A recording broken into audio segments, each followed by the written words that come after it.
Et on va passer à une autre entreprise. Et cette fois-ci, j'appelle User Studio avec Denis Pellerin. Donc, User Studio travaille plutôt sur la participation citoyenne. Il va nous expliquer qu'est-ce que fait son entreprise pendant 10 minutes. Merci. C'est presque Denis Pellerin, en fait, c'est Mathieu Savary. Je ne vais pas vous présenter, en fait, précisément ce que fait l'entreprise. Je vais vous présenter un outil de l'entreprise. Alors nous, on est une agence d'innovation par le design de service. On est designer. On travaille beaucoup avec des sociologues, avec des urbanistes, avec des architectes. Et notre boulot, c'est de concevoir des choses. Concevoir des choses pour les gens, pour rendre les choses utilisables. Alors on le fait pour des Orange, par exemple. On les aide à concevoir des services sur mobile, des services en ligne. On le fait aussi pour des territoires, et c'est principalement ce dont je vais parler aujourd'hui, ou pour des entreprises qui sont délégataires de services publics. Je pense par exemple à la Lyonnaise des Eaux, et je vais vous en donner un exemple tout de suite. Je reviens. On intervient sur des terrains qui sont tant des lycées, parce qu'il y a des lycées qui sont en rénovation et qui ont besoin, envie de transformer en fait les usages et les services à tous les acteurs du lycée, c'est-à-dire les profs, les techniciens, les élèves évidemment. On est intervenu pas très loin d'ici sur le GPV Rive Droite en réfléchissant à ce que pouvait être une plateforme d'innovation ouverte et sociale sur les villes de Senon, Bassins, Florac et Lormont.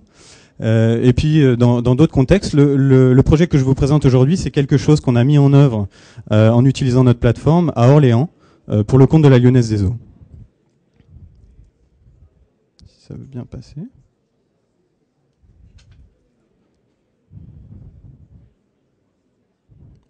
Donc Service Lab, c'est une gamme d'outils et de méthodes qui facilite la co-création avec les habitants.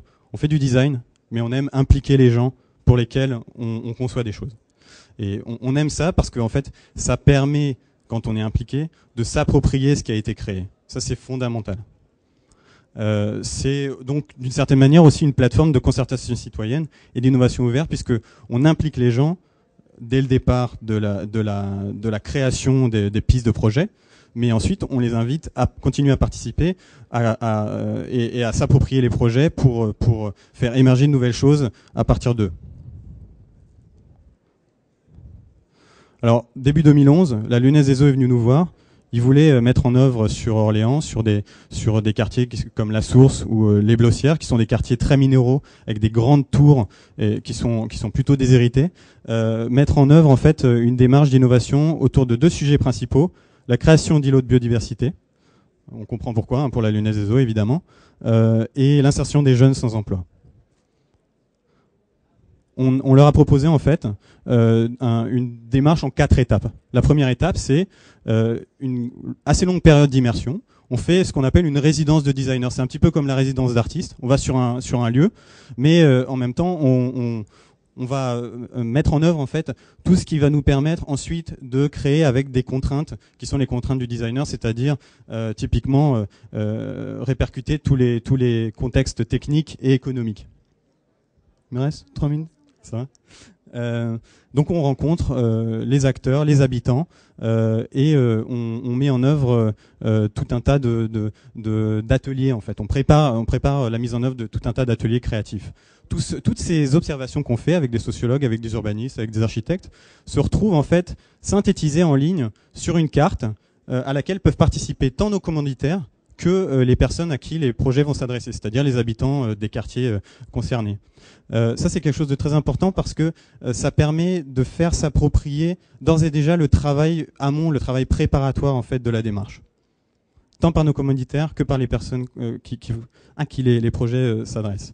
Et ensuite, on organise des ateliers de co-création dans lesquels se retrouvent tant des habitants, et là en l'occurrence en particulier des jeunes à qui l'insertion, le travail autour de l'innovation de service sur l'insertion s'adressait, mais des acteurs économiques, associatifs, et puis des acteurs évidemment publics. On a après quelques expériences, on s'est rendu compte qu'il y avait une vraie difficulté à faire travailler ensemble des gens qui venaient de milieux, de conditions de vie très différentes et qui avaient des habitudes de travail tout simplement très différentes. Certains vont avoir vraiment du mal à écrire, par exemple. D'autres vont avoir des problèmes avec les représentations cartographiques. Et on s'est rendu compte que pour organiser des ateliers dans lesquels on va rassembler autour de table des gens avec toutes ces manières de faire très différentes, il fallait trouver des espèces de points de contact. Et ça passe notamment par l'illustration des idées qui sont produites pendant ces ateliers. Donc typiquement, on a créé cette espèce de plateforme qui se retrouve en ligne, mais qui se retrouve aussi en application sur iPad, qui permet de venir choisir un contexte, une saison, un équipement, des populations auxquelles vont s'adresser les idées qui sortent des tablets pendant les ateliers créatifs. Ça donne ce genre de choses-là. On donne un titre, une description. Et au bout de, par exemple, 2 ateliers, l'exemple que je vous donne ici, 2 ateliers qui ont duré à peu près 2 heures, il y a 25 idées qui ont été produites. Alors ça peut paraître peu, ça peut paraître aussi beaucoup parfois quand parce qu'on sait que pour engager une discussion sur un atelier qui va durer 2 heures, au début ça prend un petit peu de temps. Toujours est-il qu'on se retrouve avec des propositions telles que composteur d'immeubles. Ça c'est pour le volet biodiversité. Comment est-ce qu'on peut concevoir un composteur pour tout l'immeuble ? Des choses ont été proposées aussi pour les habitants en fait des quartiers comme La Source qui sont très loin du centre d'Orléans et qui ont besoin d'aller travailler dans Orléans, mais à des heures en fait pendant lesquelles les transports en commun sont peu disponibles. Il y a des choses qui ont émergé de la part notamment des jeunes qui étaient sur ces quartiers et qui essayaient de s'insérer, qui étaient des projets tels que un service de prêt de scooters électriques. J'en passe, beaucoup de simples idées qui existent déjà dans la tête tant des acteurs que des habitants, qui émergent en fait au travers ce genre de processus. Ça s'est passé un peu vite. À la fin, là on sort un petit peu de la plateforme, on se retrouve nous à faire notre travail de designer, c'est-à-dire à synthétiser, à concrétiser, à concevoir en fait les services en faisant une espèce de synthèse créative de tout ce qui est sorti de ces ateliers et des rencontres et entretiens qu'on a pu avoir auparavant. Et on a extrait typiquement sur ce projet-là 2 scénarios. Okay.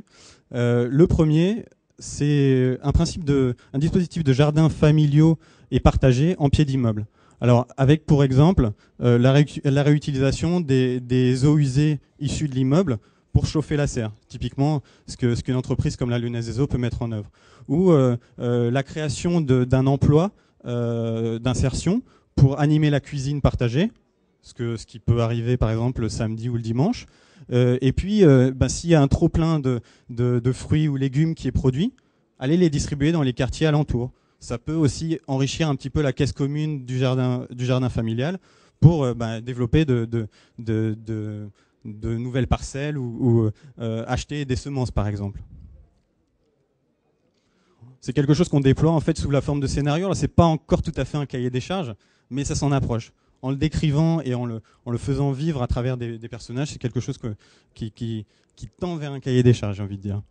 Autre exemple, pour mettre en valeur, valoriser en fait le patrimoine de l'agglomération de l'Orléanais, on a imaginé un système de location de canaux électriques sur le canal. Typiquement quelque chose qui ressemble un peu au Vélib ou au Vécube pour parler local, ou au Vélob pour parler lyonnais, et qui va permettre en fait de venir découvrir une petite partie du canal d'Orléans.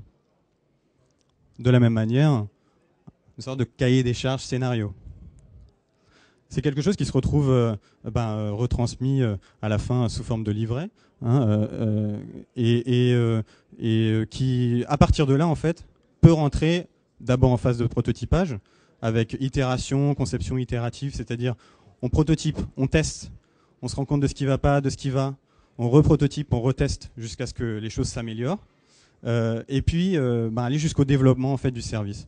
Donc le projet, comme vous avez pu le voir, il a commencé par de l'immersion, on a agrégé tout ça sur une carte des observations, on a organisé des ateliers créatifs, ce qu'on appelle la phase d'idéation, c'est-à-dire la production des idées. Tout ça s'est retrouvé dans une sorte de boîte à idées, Et on en est arrivé à la conception de scénarios. Scénarios, j'entends scénarios assez précis, qui vont vraiment dans le détail des services. Phase de prototypage, c'est la prochaine phase. On en est encore à la toute première en fait expérimentation, mise en œuvre de Service Lab sur un territoire. Et je vous remercie.